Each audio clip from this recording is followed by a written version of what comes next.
हरे कृष्णा। भीष्म स्तुति text number 11 last श्लोक। तमिममहमजं शरीरभाजां हृदि तिष्ठितमात्मकल्पितानां प्रतिदृशमिव नैकदार्कमेकं समधिगतोऽस्मि विधूतभेद मोहा।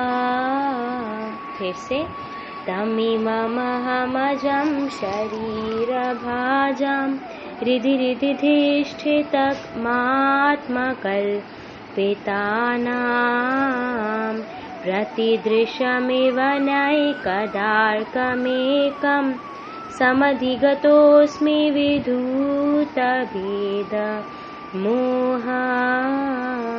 समधिगतोऽस्मि विधूतभेद मोहा।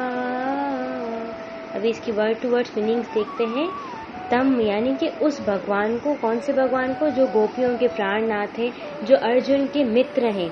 इमम जो मेरे समक्ष अभी खड़े हैं। अहम यानी कि मैं। अजम जो अजन्म है। शरीर भाजाम और बद्ध जीव के। रिधि धिष्ठितम प्रत्येक जीव के हृदय में। आत्मा यानी कि परमात्मा के स्वरूप में। आत्मकल्पिता नाम परमात्मा के स्वरूप में हर एक के हृदय में स्थित है।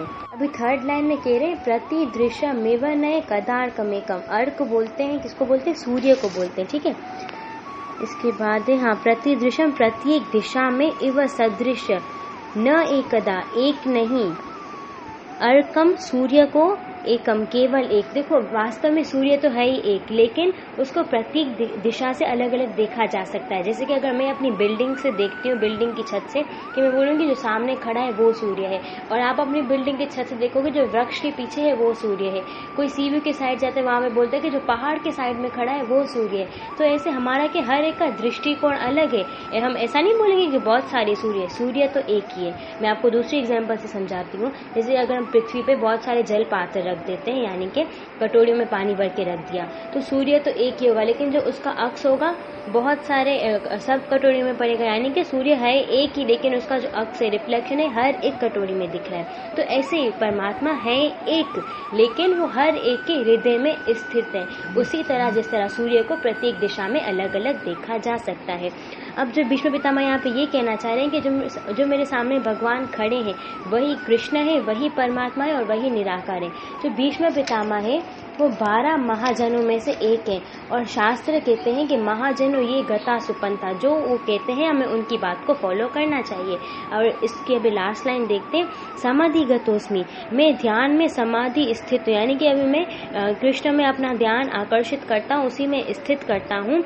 विद्युत मुक्त होकर भेद मोह द्वैत की भ्रांत धारणा से, यानी कि संसार में जो द्वैत होते हैं, सर्दी गर्मी में, सर्दी गर्मी और इसके और भी अच्छा बुरा काला गोरा, ये जो ड्युअलिटी है, ये जो भी अपोजिट्स है, मैं इनसे मुक्त हो चुका हूँ। मैं अपना ध्यान किस में एकाग्र कर सकता हूँ? कृष्ण में ध्यान कर सकता हूँ। तो जो शुद्ध भक्त होते हैं ना, तो वो ये जो मोह है उससे मुक्त हो जाते हैं। अब इसकी ट्रांसलेशन देखते हैं। अब मैं हर तरह से अपना मन हटाकर एकाग्रता से एक ईश्वर श्री कृष्ण का ध्यान कर सकता हूँ, जो इस वक्त मेरे समक्ष स्थित हैं, क्योंकि वो हर एक के हृदय में परमात्मा स्वरूप में मौजूद हैं और कण कण में भी समाये हैं। जैसे सूर्य को अलग अलग जगह पर देखा जा सकता है, लेकिन सूर्य एक ही है, उसी तरह भगवान को अलग अलग रूपों में देखा जा सकता है, परंतु वे एक ही हैं। इति श्रीमद्भागवत महापुराण भीष्म स्तुति संपूर्णम। हरे कृष्णा।